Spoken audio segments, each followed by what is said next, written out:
Sinha, Chairman. I was assisted by Dr. Atul Kameder, Dr. Sophia Ahmed, Co-Chairman, and Dr. Syed Moidul as a moderator.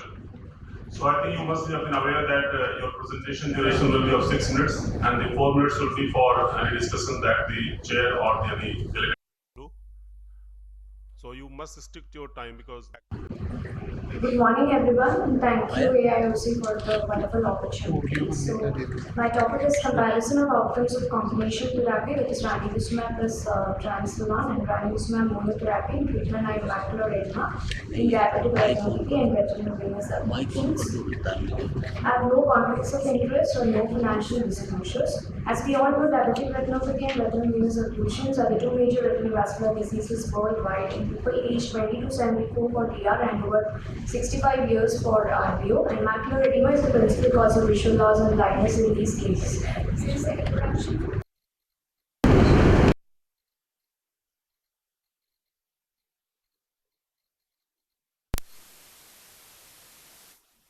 Improved in a significant number of patients.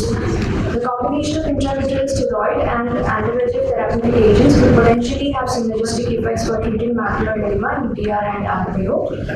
Our aims was to compare the outcomes of combination therapy with monotherapy in patients with central macular thickness more than 500 microns. Our objectives were to compare the visual outcomes of the two groups, to compare the mean reduction in central macular thickness, and to evaluate the safety. We included all treatment-naive cases of diabetic macular edema and RBO with macular edema with a clinically significant CMT of more than 500 microns. We excluded patients with previous retinal surgeries with pre-existing inner retinal disintegrity and with patients with chronic macular edema and associated macular dystrophies.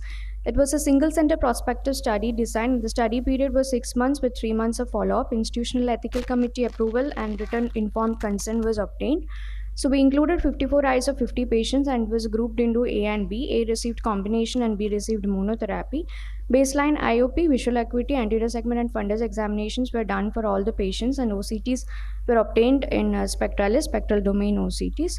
Group A received intravitreal ranibizumab 0.05 ml plus triamcinolone 2 mg as a single shot, and Group B received ranibizumab only. After first day post-procedure exam, 3 weekly follow-ups were done and pro-renator regimen was followed. And after that, post-operative intraocular pressure, BCVA, cataract formation, CMT reduction were examined for. And statistical analysis was done with chi-square test for qualitative data and repeated measures ANOVA for paired quantitative data. This was the distribution. So age was almost same for both the groups, like around 67. And diagnosis wise, RBO patients were more for monotherapy, and DME patients were more for combination therapy, and mixed retinopathy cases were almost equal in both the groups. We had 13% of phakic patients and 11% of patients were lost to follow-up in post 2 months. These are the visual acuity results. In the first follow-up, Group A showed more than 3 lines of improvement, that is 19.2%, and at 3 months, more than 3 lines improvement were shown by the combination group, that is 42.9% with a significant p-value.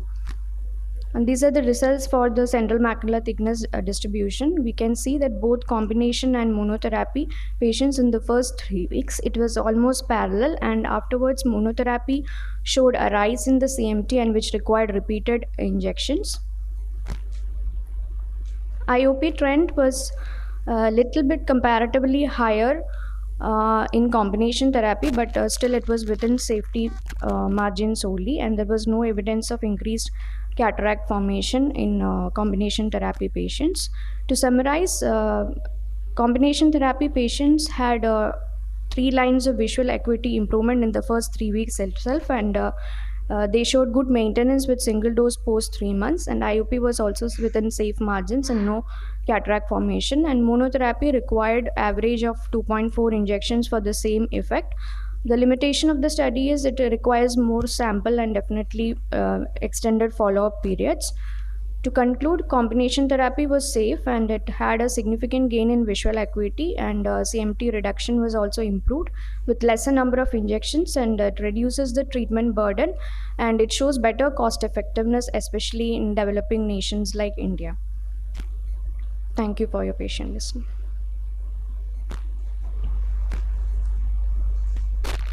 Do you do any paracentesis or anything when you give the combination therapy in this case? No, sir. If the IOP was found to be like significantly high, then maybe, but most of the times the vitreous egress from the site would take care of it. What was the dose of steroids that you were giving? Sorry? How much the dose of steroid? 2 milligrams, sir, triamcinolone. 2 milligram. What do you say egress from where? Okay. If there is egress, you said there's no paracentesis done. No, with the in the injection site itself, when we remove the needle, sometimes some amount of vitreous leaks out, and that should take care of if at all any IOP rises there. Same needle or same syringe or It was a single shot only, sir. Same needle, same syringe. both address the same syringe? Same syringe mixed together. Do you feel any precipitation or something occurring? No, sir, not really. So what was the It was total like mixed volume that you injected? It will be a little bit higher than the normal. No, what was the 0.05 exact volume? 0.05 is for ranibizumab, and Yes. so how much the combined volume method? 0.01, almost 0.1 only. 0.2. Considering that both these diseases, DME as well as RVO, CME, they are chronic, recalcitrant, and often tend to be recurrent, don't you think that the duration of the study would not give a good picture of the ultimate result or beneficial of one or the other? Yes, sir. We have to have extended follow-up periods for these patients.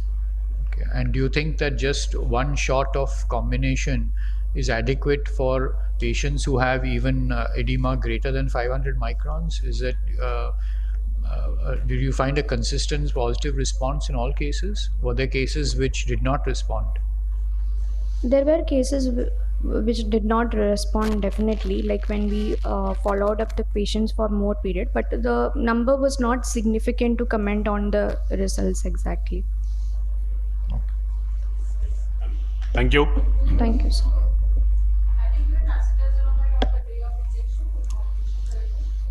No, ma'am. No. Any more questions? Any more questions from the audience? No. So we now move on to the next presentation. As Dr. Rubel Mangla is unavailable for presentation, we move on to Dr. Ramesh Venkatesh.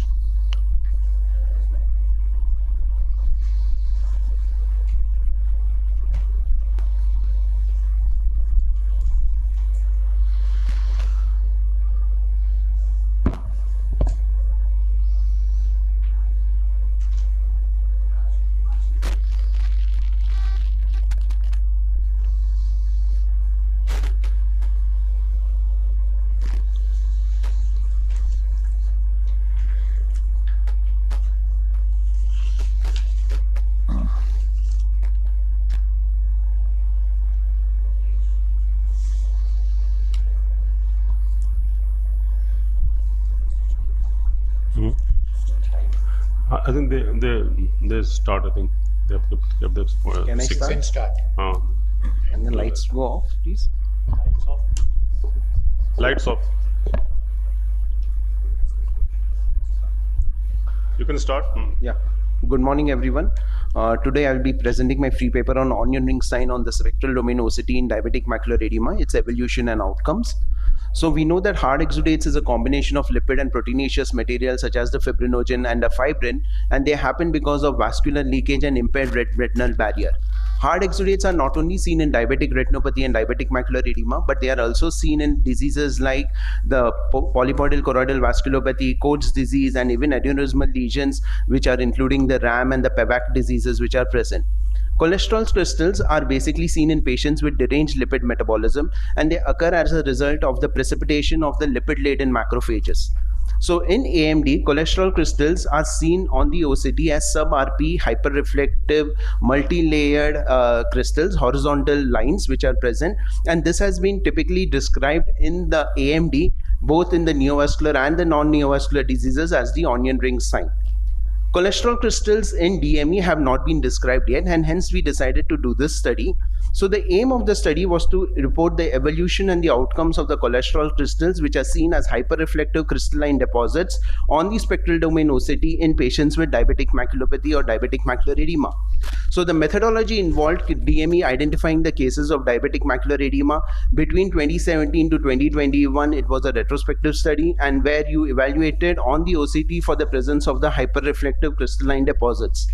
The hyperreflective crystalline deposits on the OCT, they appeared as single or multiple linear high intense hyperreflective lines on or above the RP without causing posterior shadowing. So the other data which was noted was related to the diabetes mellitus and the ocular details. And in terms of diabetes mellitus, we looked at the type and the duration and the treatment taken and any associated systemic diseases. And for the ocular details, we looked at the DR severity, the DME type, the hard exudates, and the location of the hyperreflective crystalline deposits.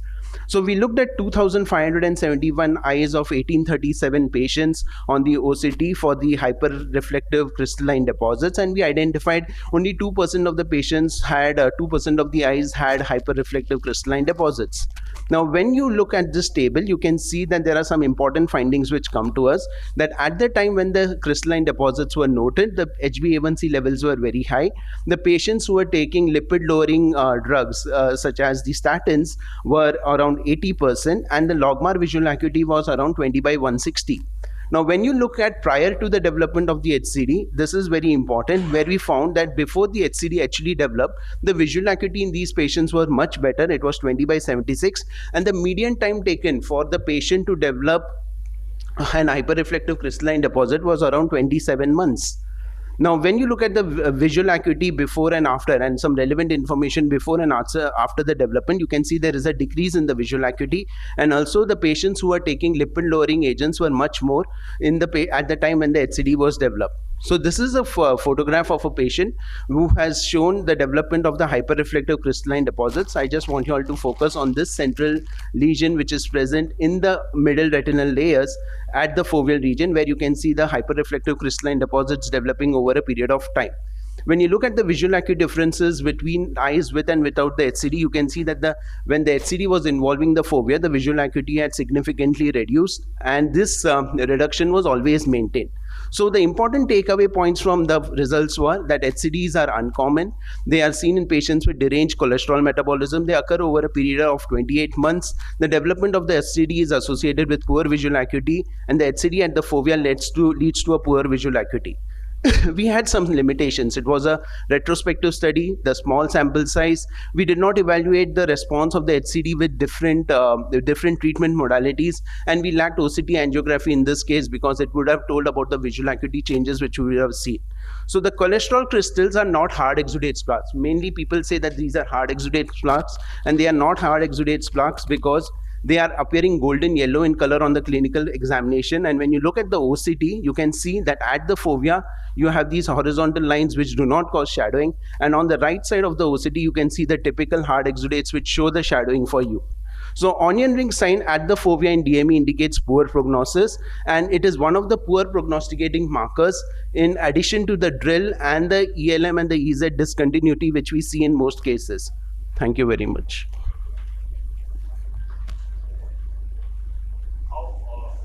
Octa would have helped you. So the Octa, because we wanted to talk about the Octa because the HCD, we said that it is associated with poor visual acuity. So if you had done an Octa, we would have also seen whether there was any macular ischemia which was seen in these patients, and whether that was responsible for the hard exudates and the crystallization or the cholesterolization of the hard exudates to happen. So whether there would have been an additive factor, and the OCT angiography would have told us that bit of information. But you can pick up ischemia in the fluorescein also. You can pick up ischemia on the fluorescein also. In patients where you are not doing diabetic, I don't think you need to pick up ischemia with the Octa. So the factor responsible for visual loss, which is identified on OCT is the presence of cystoid spaces and drill, where there is disruption, damage, either thinning or disorganization of the layers. So did you identify any damage to the structural layers of the retina which was caused by this? So in these patients where this hyperreflective deposits were present, the OCT did not show much of structural changes. So we were solely blaming the HCD or the hypercrystalline deposits to be responsible. Even when these deposits were present away from the fovea, they were not responsible for the visual acuity loss. Only when it was affecting the fovea, involving the RP at the fovea, that is the time when they were causing the visual acuity loss. So if there's no cystoid space, if there's no damage to any of the layers of the retina, then what is your explanation for the reduction in visual acuity? So in the presence of HCD, the HCD is the reason why the visual acuity is less. You mean it's just physically blocking the passage of light? It's causing a crystallization of the RP, cholesterolization of the RP. The RP is no longer functional in those areas. There is a structural loss to the RP cells which have happened in that area. The RP is no longer functional, and the RP at the fovea is one of the primary reasons where visual acuity is determined. So, but then if the RP was abnormal, did you find any evidence besides, because since the RP was not thinned out, as you're saying, you found no other structural signs? If there's no abnormality in the RP, how do you identify that it's not dysfunctional? Did you do anything to corroborate that? Like, for example, was a autofluorescence study done to identify the function of the RP? So we did not do the autofluorescence. Yes, I agree that the autofluorescence would have actually told me about the health of the RP. Yeah, we did not do the autofluorescence. Thank you.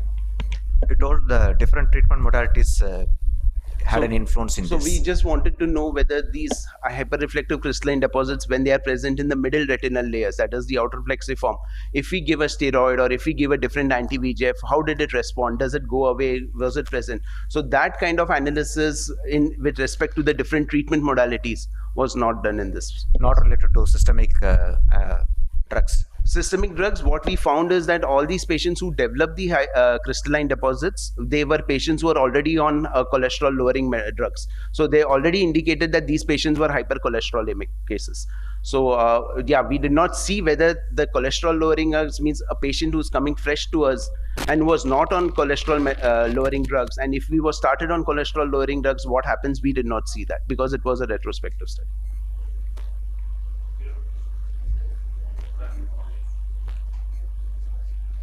Thank you so much. Now, can we have the next presenter, Dr. Rahul Chaubey, who will be speaking on recalcitrant DME, the road ahead. Should I start, sir? Very good morning. Our aim of the study is basically answering three of the most important questions. First of all, most of the practitioners, we are taking visual acuity either in STOV chart, log visual acuity. But these optotypes, when we talk about these optotypes, these are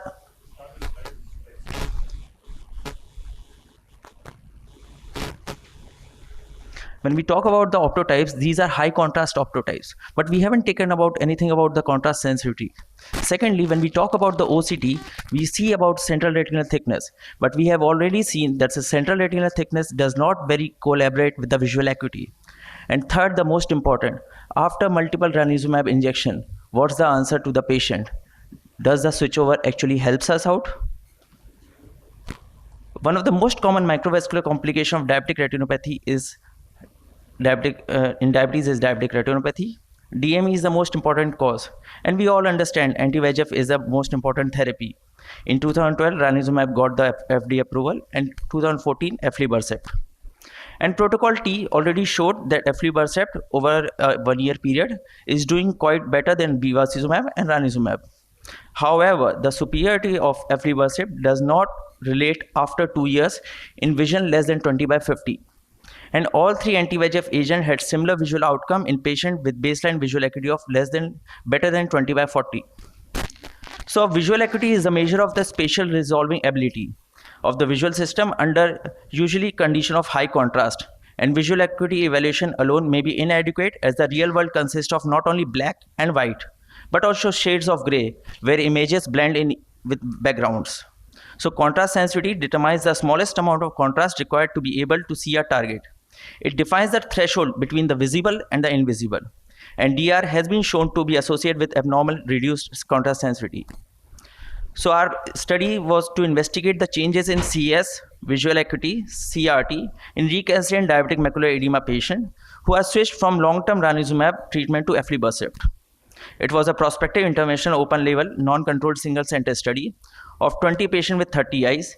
DME patient with persistent fluid following at least 3 consecutive ranibizumab injection in the previous 6 months were switched to aflibercept.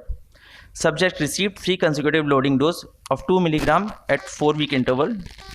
Inclusion criteria were informed consent, 18 years of age, ability to complete the study, more than 3 ranibizumab injection in past 6 months, and persistent fluid on OCD.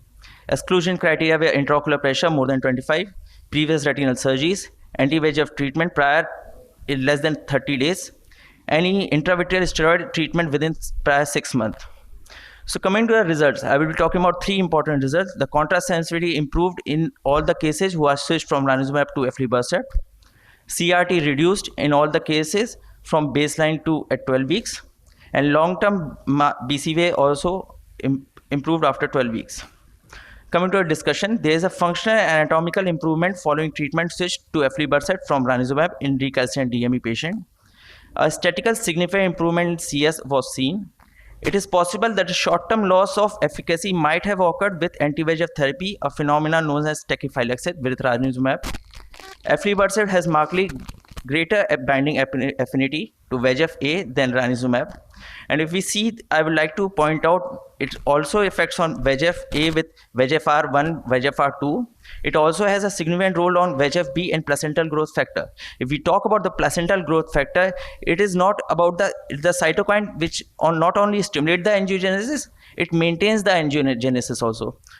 When assessing the relationship between the anatomic and functional visual outcomes, we observed a statistical significant relation between a decrease in CRT and an improvement in contrast sensitivity.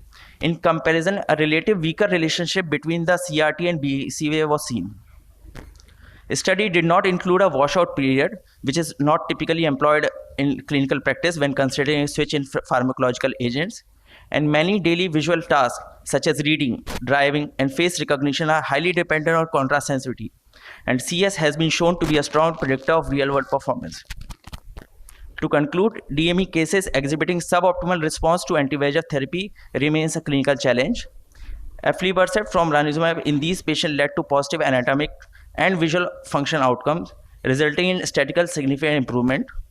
The finding of a stronger relationship between the changes in the CRT and contrast sensitivity compared with the changes in CRT and BCVA suggests that the CS may be a clinical meaningful measure for treatment responses. Thank you.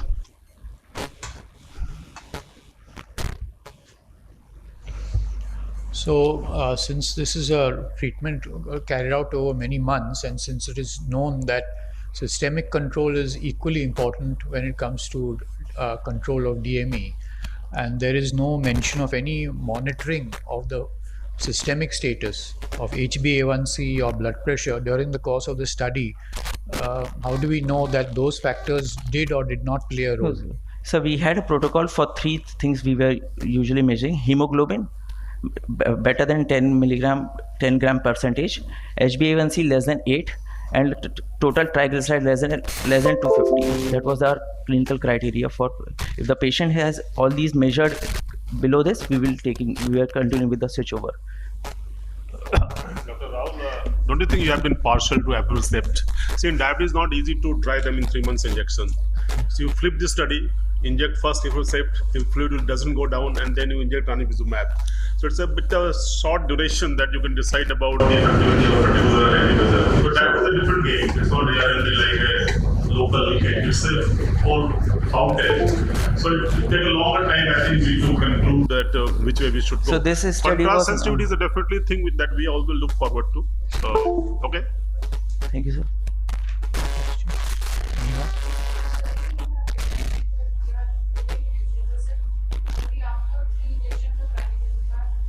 Yes.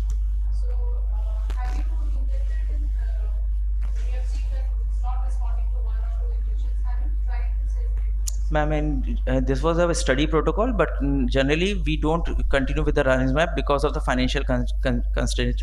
If a patient is not responding even after 21 days, if you can't see any changes in the, basically we are focusing on two things. If the horizontal and vertical cysts are very easy to respond to ranibizumab. If they are responding, we think that they will respond and we will continue with the treatment. Horizontal cysts generally don't respond very well to ranibizumab. If a patient have already decreased of CRT of more than 75 microns, we continue with the ranibizumab. But if he's not responding, we change to aflibercept. There's no point in continuing a treatment which is not even responding to her. Question is, as sir has already said, will you decide the injection based on the patient follow-up? You see that this patient is not going to come on field. Will you give him first try aflibercept? Ma'am, rather than patient won't come for a follow-up, it's more. Since you judge by seeing them that they won't come for your follow-up. Ma'am, if you see a longer term study also, after 2 years longer, I'm not with aflibercept. 2 years down the line, aflibercept and ranibizumab perform the same. So it's not about the follow-up, it's about the money, how much he can spend, because it's about the individualized choice also. You can't force him to take a particular drug. Okay, thank you. Thank you, sir. Next speaker is Dr. Anju Bansal. She's going to speak on retro mode. Dr. Anju Bansal is present.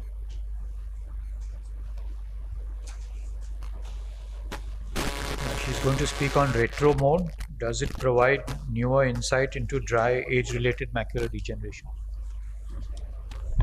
Dr. Anju Bansal. Yes. Good morning, everyone. My topic is retro mode. Does it provide newer insight into dry AMD? AMD, as we know, it is the third leading cause of irreversible blindness among population 50 years or more in India after diabetes and glaucoma. Incidence of dry AMD is 85 to 90%. Rest of is contributed by the wet AMD. Number of people affected is 196 million in 2020, which is likely to be doubled in 2040. Main site of pathogenesis is Bruch's membrane, RBE, and the choroidal structure. As we know, drusen's are the extracellular material deposited between RBE and the Bruch's membrane. Why do we need these modalities? Drusen's less than 25 microns can't be detected clinically. So various modalities like OCT, OCTA, FAF, and retromode were explored.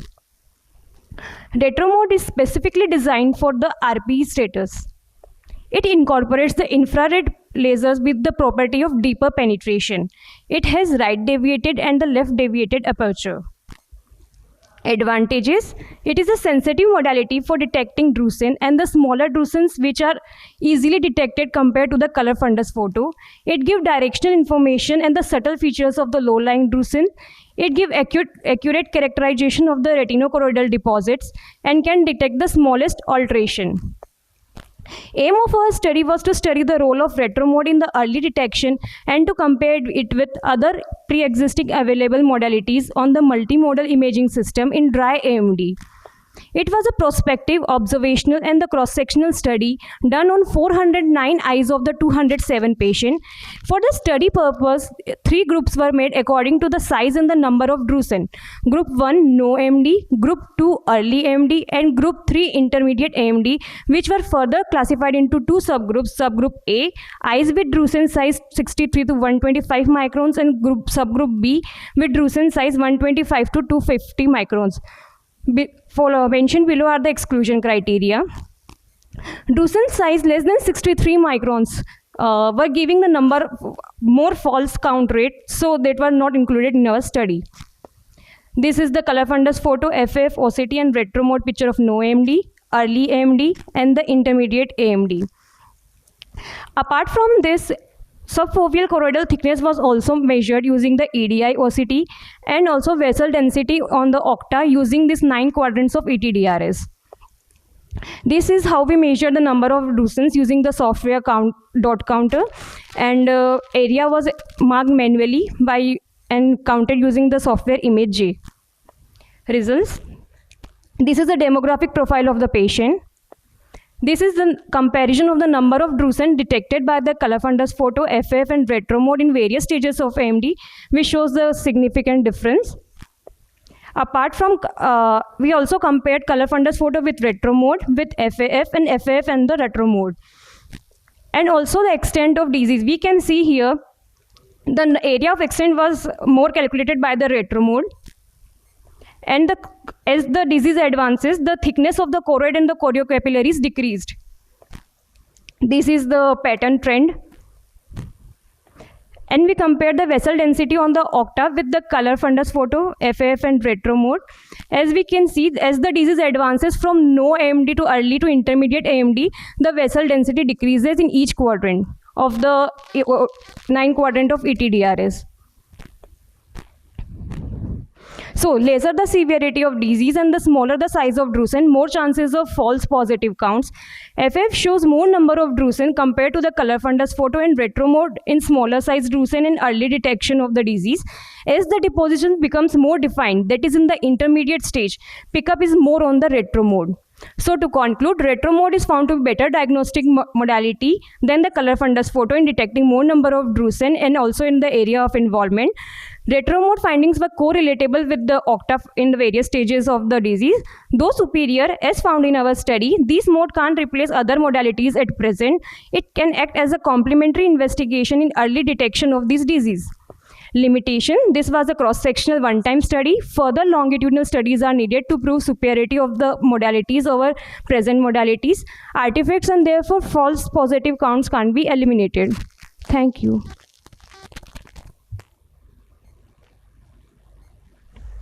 So from the technological point of view, what is the difference between retro mode and near-infrared imaging? Retro mode has a two aperture, right deviated and the left deviated. So by blocking the one side of the lesion, we can highlight the lesion from the other side, which can pick up the subtle features. So is it the same as near-infrared but in stereo? Retro mode is more superior than the infrared because it can detect the lesion from the one side by blocking the other scattering lights. Okay, and there's a difference in terms of the progression of AMD in patients between those who have soft drusen and those who have hard drusen. So does your study reveal any information about that? We noticed the progression was more in the soft drusens compared to the hard drusens into the neovascular component. Did you mention any of that in the presentation? No, it was only dry AMD component was included in this. That's why. What is the role of OCTA in early AMD? You told Sorry? OCTA, you compared OCTA with in early AMD. So as the disease advances, the thickness of the choroid and the choriocapillaries decreases. Does retro mode helps in differentiating early AMD like that? We correlated the site of the drusen and the thickness at that location, and the site where the drusen was present, the thickness was comparatively less. You measured the thickness of the choroid or the vessels in that area? Choroid and the choriocapillaries. Size of the drusen predict the progression? We excluded the less than 63 micron size because it was giving more artifacts. But as the disease advances, just like in the intermediate stages, the size of the micron of more than 125. As the disease becomes more defined, retro mode picked up the more number of drusens.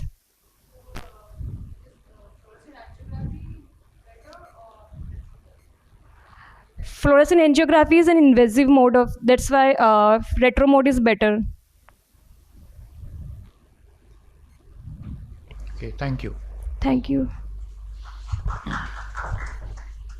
Next presenter is Dr. Asha Purma.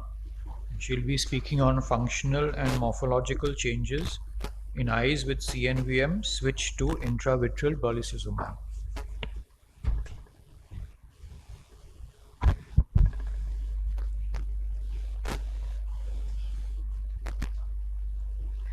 Good morning, everyone. The title of my study is Functional and Morphological Changes in Eyes with CNVM Switched to Intravitreal Brolucizumab.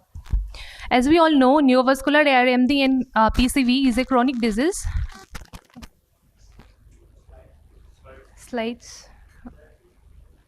As we all know, neovascular AMD and PCV is a chronic disease with a variable disease course. And the biggest challenge and unmet need at present is the burden of frequent injections. In due course of treatment, tachyphylaxis and tolerance can develop to anti-VEGF, but very few studies have evaluated the response to brolucizumab in switch cases.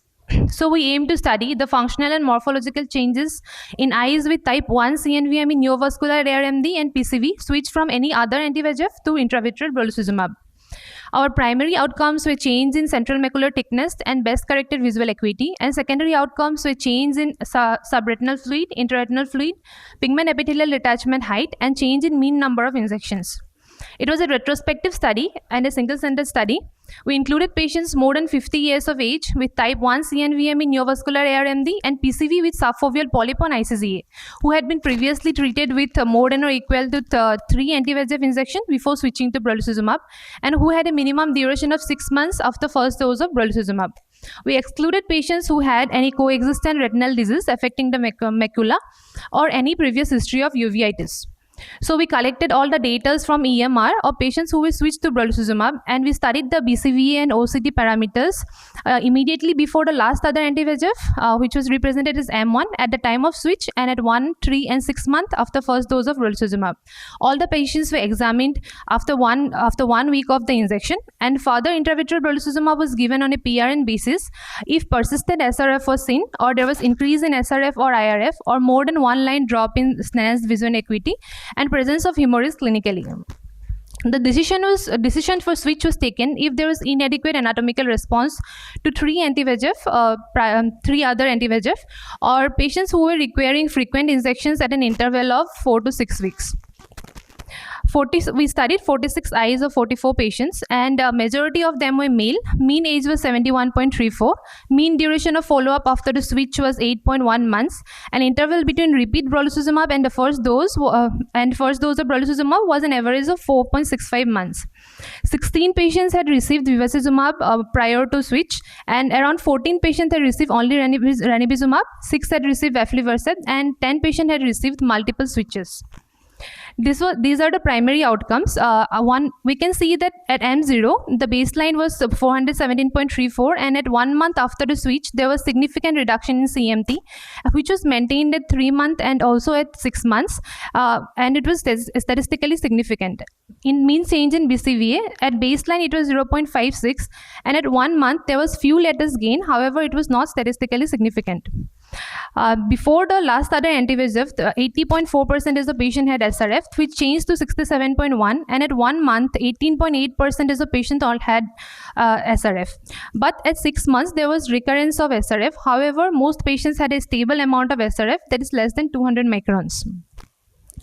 At 1 month after the brolucizumab injection, we can see that 8.7% of patients had IRF, which was 32.6 before which was 23.9% after the last other anti-VEGF.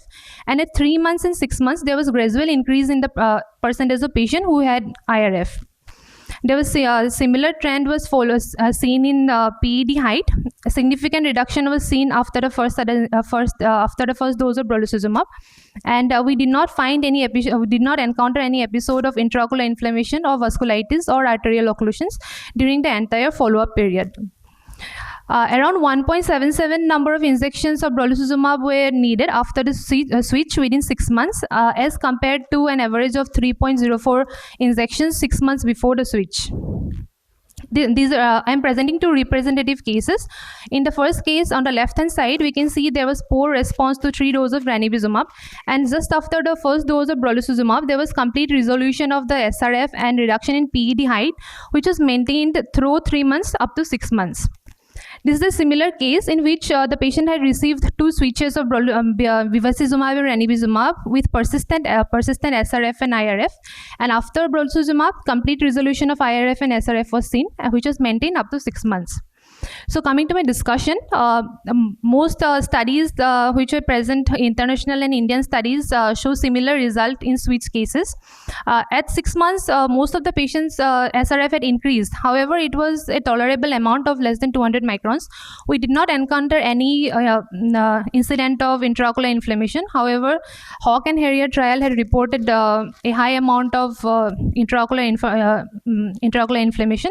A Braille study from India also encountered around 3.6 cases of intraocular inflammation. So to conclude, in patients of ARMD and PCV switched to brolucizumab, significant improvement in morphological parameters were seen. However, functional changes were not statistically significant, but the treatment-free interval was longer, thus fewer in number of injections were required. Thank you.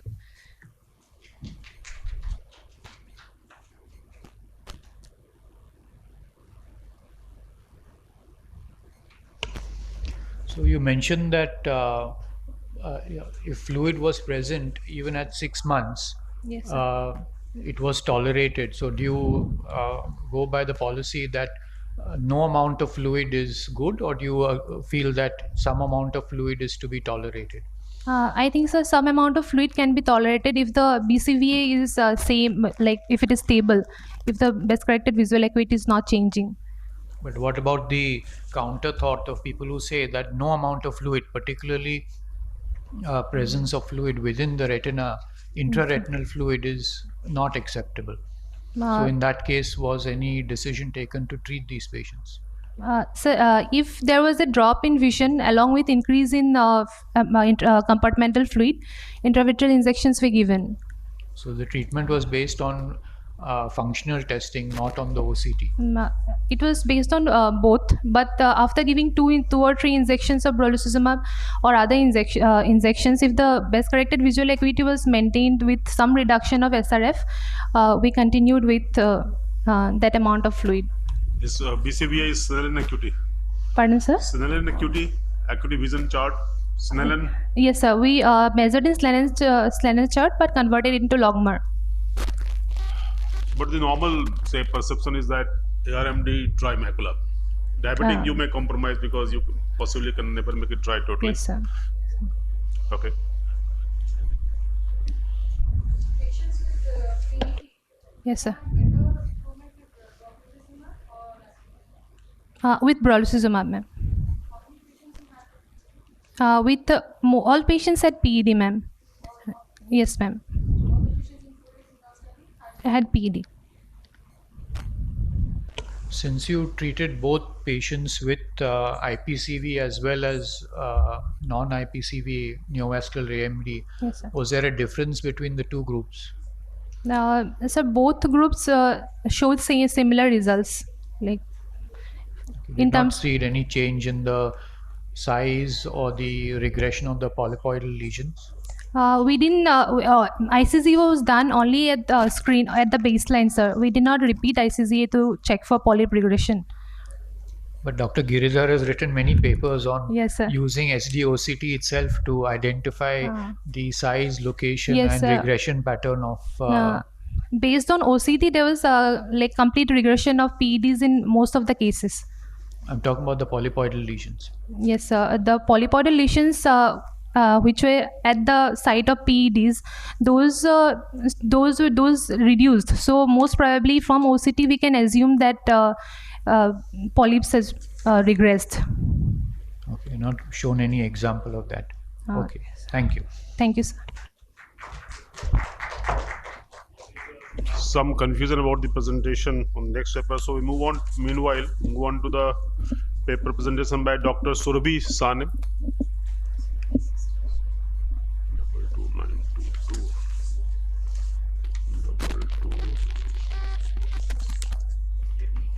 No, some they want to change the presenters. First, we want to have to confirm that there are, what is the AIOC number, registration number. Dr. Sane will be speaking on flat irregular PED in chronic and recurrent central serous chorioretinopathy, our experience. Good morning to all of you.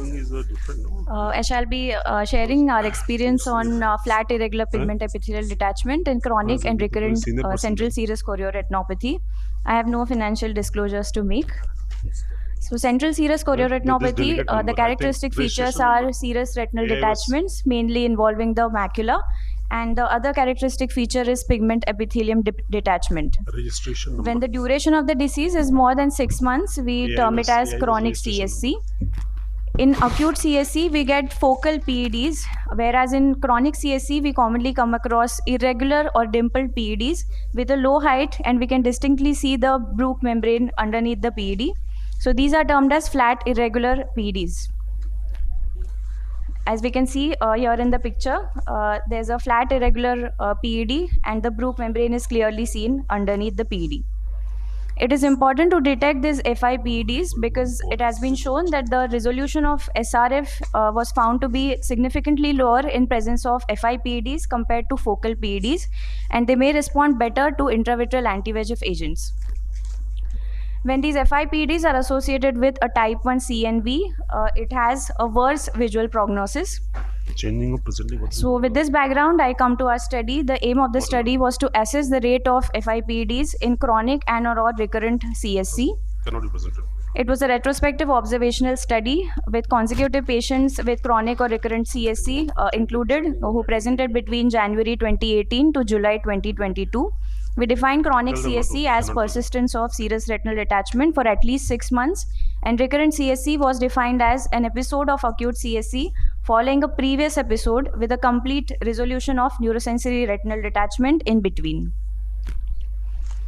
A comprehensive ophthalmic examination was done for all patients, including best-corrected visual acuity with logMAR and dilated fundus biomicroscopy.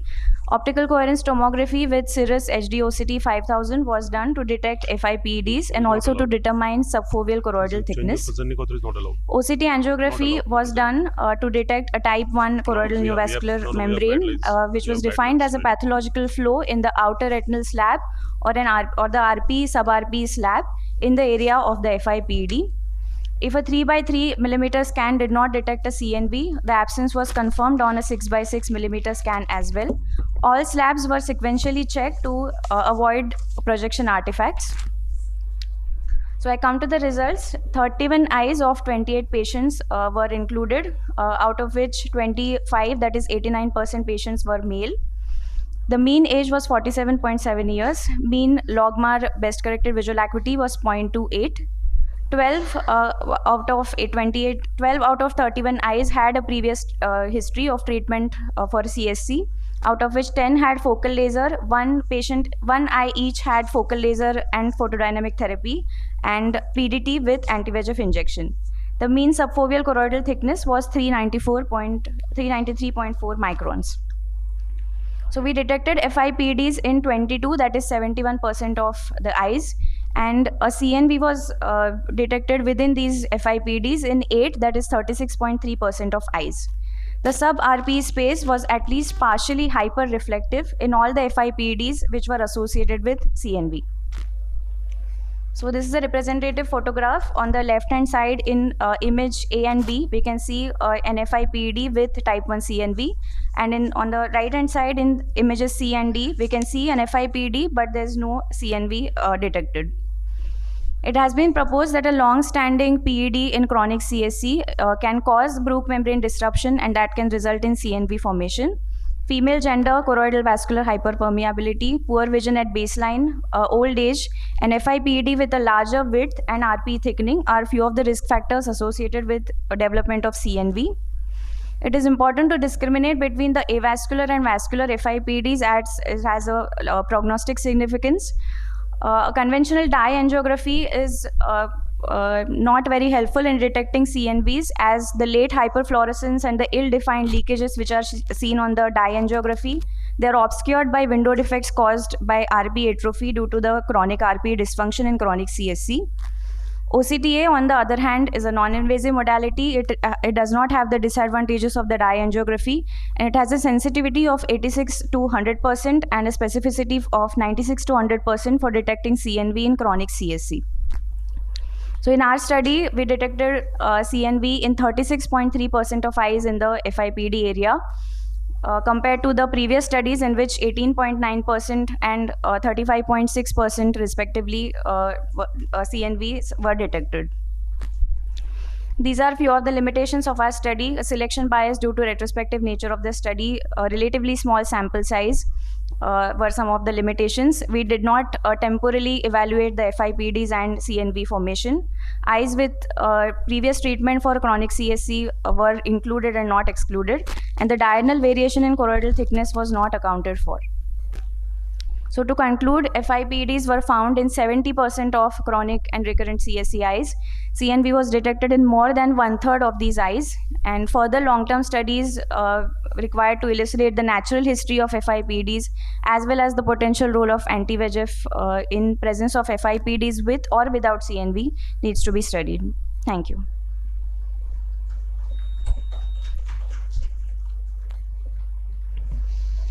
So, since you've studied patients with chronic and recurrent CSC, did you do any correlation with by using EDI to identify the condition of the choroid? Was there pachychoroid evident? Because that would help to differentiate between CSC causing CNV and or whether this is pachychoroid neovasculopathy. So an EDI OCT was done to determine the subfoveal What choroidal thickness. percentage of patients had pachychoroid disease which was persistent? So in relation to patients with FIPDs or without, we have not analyzed their data because the sample size is relatively small for this study. This is just an incidence study that we have done, and will continue it to in between the subgroups with FIPD without and without CNV, will be analyzing those factors. Okay, and the sample example that you showed, the presence of FIPD without the presence of neovascularization on OCTA, the reflective signal between the Brooks membrane and the RPE was hyperreflective, whereas the one that you showed where there was neovascularization, the reflective signal between the RPE and the Brooks membrane was more translucent. So do you think that that could be used to differentiate between whether an FIPD has or does not have neovascularization without using OCTA? So based on this small sample size, some hyperreflectivity gives us a clue to find out if there's a CNV on OCTA, but it cannot be correlated directly that a hyporeflective will not have a CNV or vice versa. Okay, and did you confirm any of these findings by doing ICGA? No. Coming to the risk factors, how long you have investigated in the patients? Systemic, no specific systemic investigations were done for this study. No, ma'am. Yeah.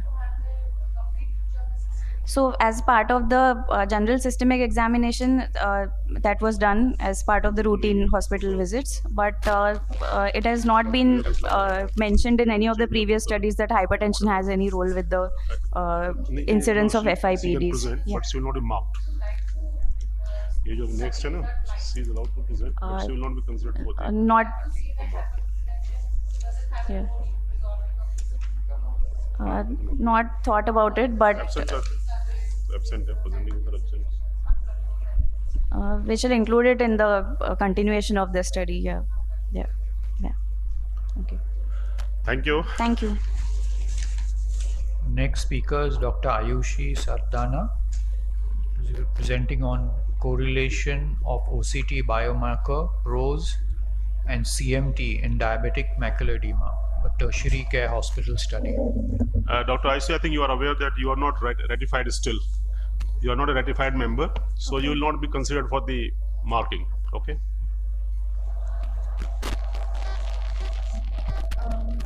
Good morning.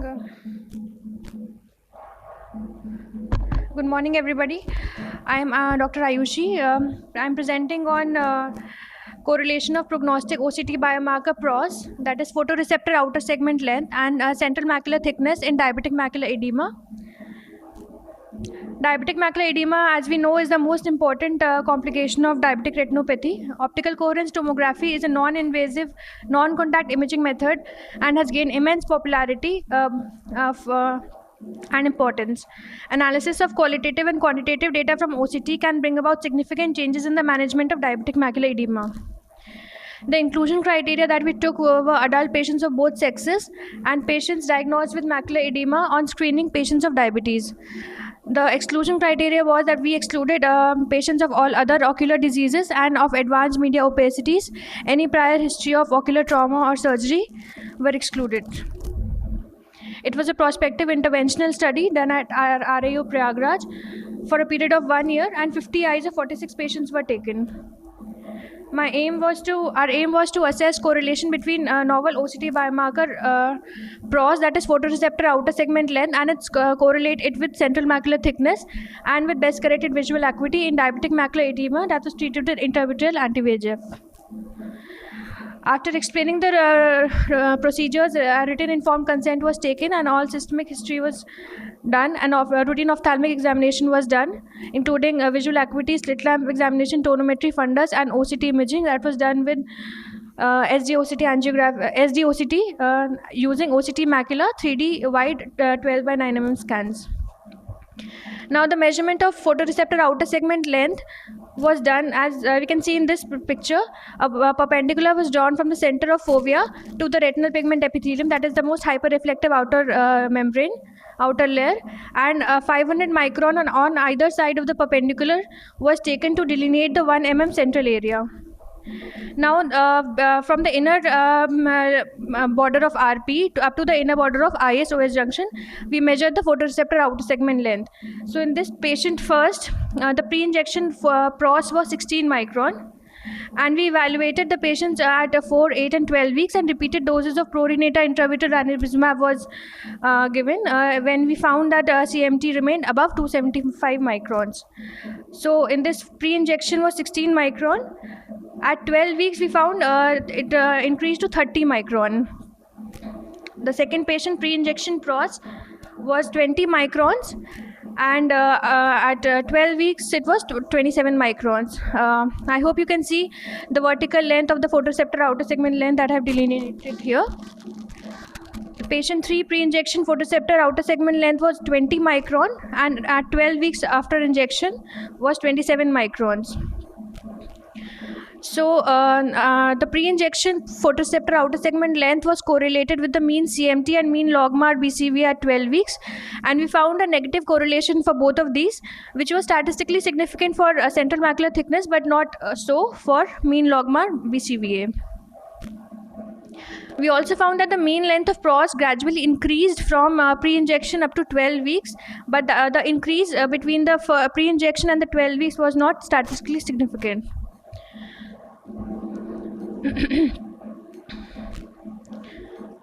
Our findings are consistent with those of Abdullah Okuzaya and Corina Iluena Suiso, who found that shorter PROS in diabetic retinopathy or diabetic macular edema was significantly associated with worse visual acuity in patients of diabetic macular edema. Also, Yuki Mori et al. Hypothesized that mitochondrial dysfunction in the foveal photoreceptors leads to reduced visual acuity in diabetic macular edema.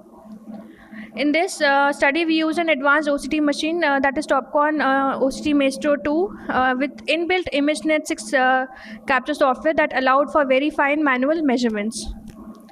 Conclusion: photoreceptor outer segment length, that is PROS biomarker, can be utilized as a quantitative OCT biomarker to prognosticate and predict the post-treatment visual acuity and central macular thickness in diabetic macular edema at first patient's visit itself before intervention.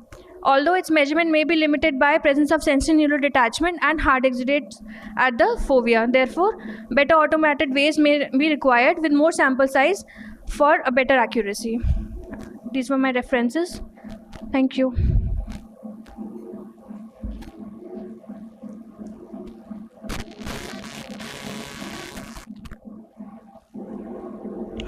Thank you.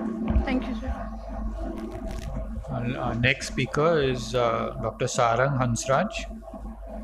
We'll be speaking on Coats disease in India, clinical features, treatment, and outcome in patients older than 50 years. Good morning. Good morning, everyone. So I'll be speaking on adult onset Coats disease, the clinical presentation and the treatment outcomes.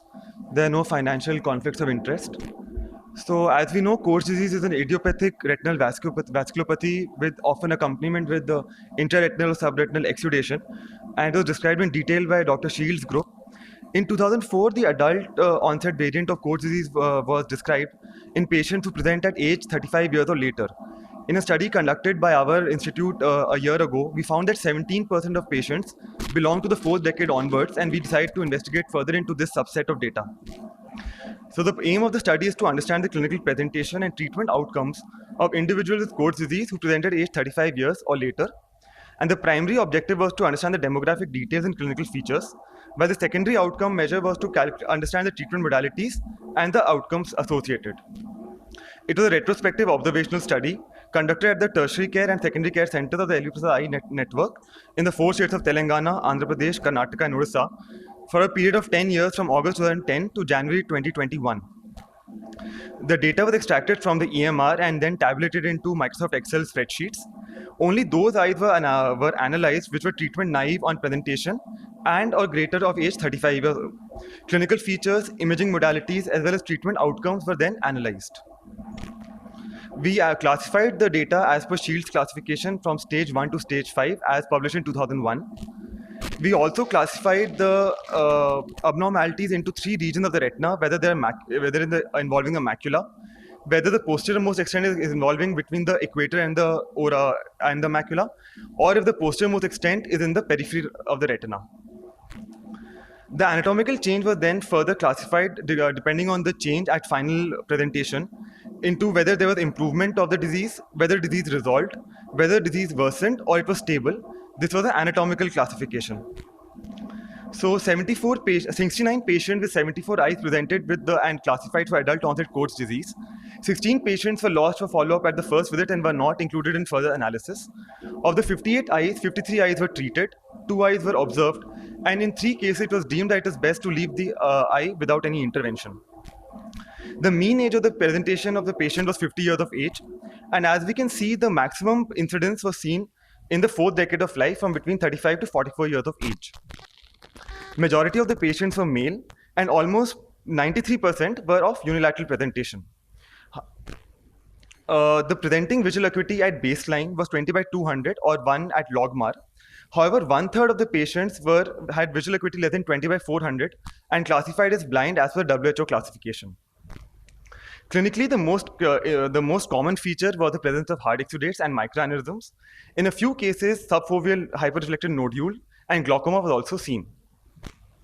The most commonly seen stage as per Shields classification was stage 2A, that is the exudation not involving the fovea, followed by stage 2B, exudation involving the fovea. On analyzing the angiography, we saw that 89% of eyes had involvement of multiple zones of the retina as per our classification scheme. The classic features seen in Coats disease were the presence of an irregular foveal avascular zone, presence of peripheral capillary non-perfusion, a very well-dilated, prominent dilated capillary bed with micro and macro aneurysms, as well as areas of leakage.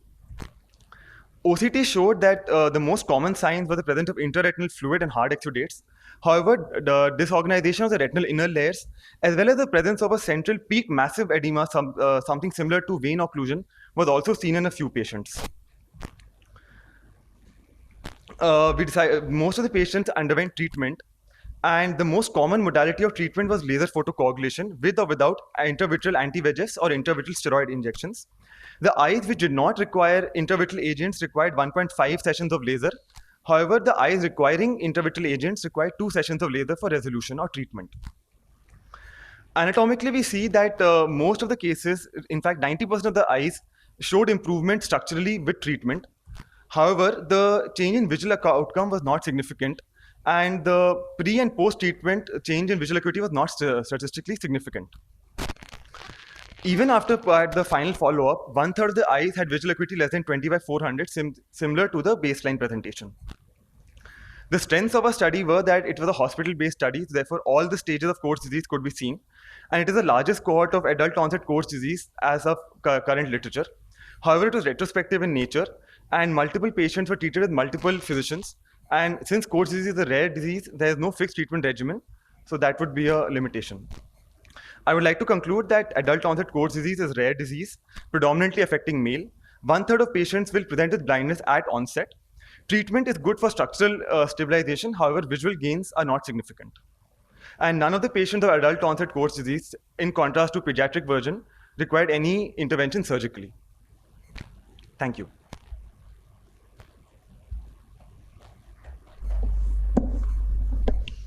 So since this, the number of patients that have been enrolled and examined is stretching over a very vast period, I think almost 10 to 15 years, isn't it? Yes, doctor. So has there been any change in the treatment protocol over 15 years? And do you think changes in the use of different types of anti-VEGFs would have changed the result of your study?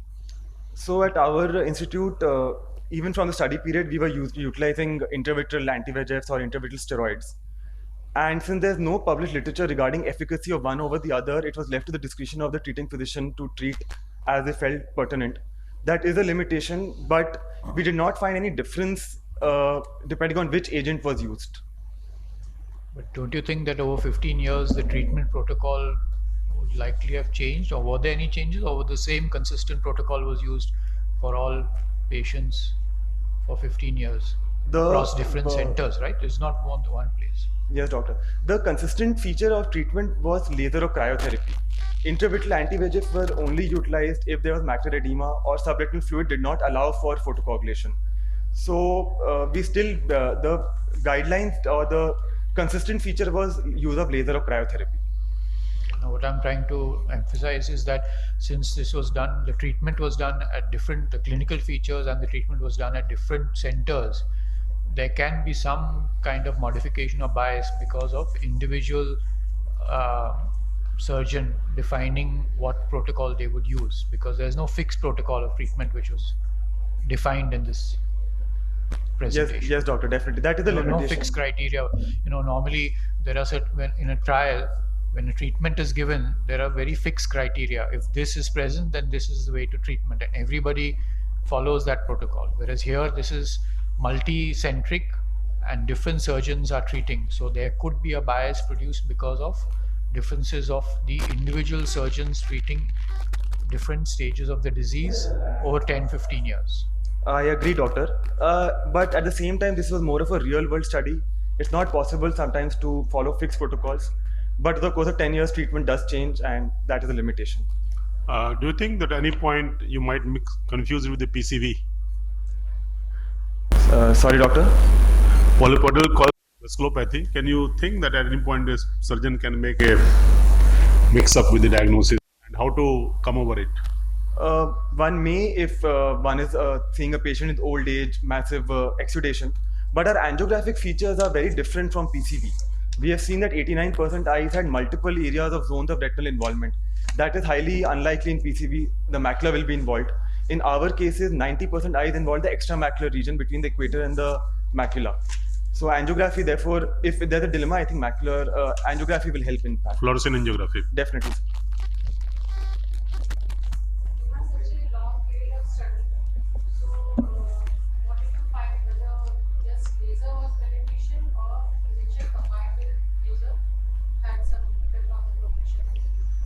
So doctor, when we did the multivariate and univariate analysis, the use of intravitreal anti-VEGFs or steroids was not significant.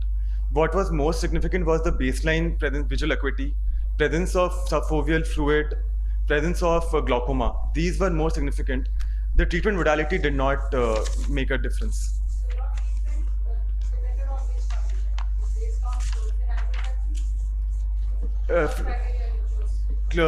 Treatment criteria was on the basis of clinical findings guided by angiography.